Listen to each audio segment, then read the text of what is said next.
रामायण की कथा में एक ऐसा योद्धा जिसका नाम सुनकर देवता भी कांप उठते थे। असुर भी थर थर कांपने लगते थे। यह योद्धा था किष्किंधा का महान राजा बाली। बाली जिसने रावण तक को युद्ध में पछाड़ दिया था। लेकिन सोचिए, जब वही बाली पवन पुत्र हनुमान के सामने आया तो हनुमान जी की केवल 10% शक्ति से ही उसका शरीर फटने लगा और अंत में वह अपनी जान बचाकर भाग खड़ा हुआ। बाली को ब्रह्मा जी से मिला था एक अद्भुत वरदान। वरदान यह था कि युद्ध के समय उसके शत्रु की आधी शक्ति अपने आप बाली के शरीर में समा जाएगी। इसका अर्थ था, सामने वाला जितना ताकतवर होगा, बाली उतना ही और भीषण बन जाएगा।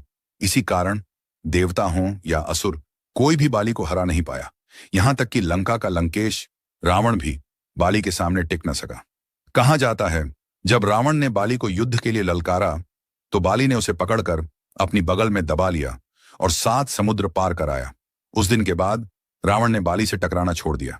जिस शक्ति ने बाली को अपराजय बनाया, वही शक्ति उसके गर्व का कारण भी बनी। अहंकार ने उसके विवेक को ढक लिया।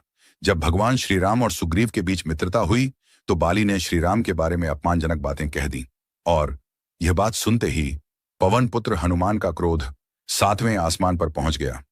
हनुमान जी बोले, हे बाली, तुमने प्रभु श्री राम का अपमान किया है। आज मैं तुम्हें दिखाऊंगा कि श्री राम का भक्त होना साधारण बात नहीं है। बाली हंसा, क्योंकि उसे अपने वरदान पर घमंड था। उसे विश्वास था कि चाहे हनुमान कितना भी शक्तिशाली क्यों न हो, उसकी आधी शक्ति तो अपने आप बाली के अंदर समा जाएगी और वह युद्ध में आसानी से जीत जाएगा। धरती कांपने लगी, पर्वत हिलने लगे, आकाश में देवताओं की भीड़ इकट्ठा हो गई। युद्ध का शंख बजा। हनुमान जी ने मन ही मन निश्चय किया, मैं अपनी पूरी ताकत का इस्तेमाल नहीं करूंगा, सिर्फ 10% शक्ति से ही बाली को परखूंगा। जैसे ही हनुमान जी ने अपनी 10% शक्ति प्रकट की, वह शक्ति बाली के शरीर में समाने लगी और तभी बाली का शरीर भीतर से छटकने लगा। उसकी हड्डियां टूटने की आवाज आने लगी, सांसें रुकने लगीं, पसीने से उसका शरीर भीग गया। उसकी आंखों में वह भय उतर आया जो उसने जीवन में कभी अनुभव नहीं किया था। देवता आश्चर्य से देखने लगे।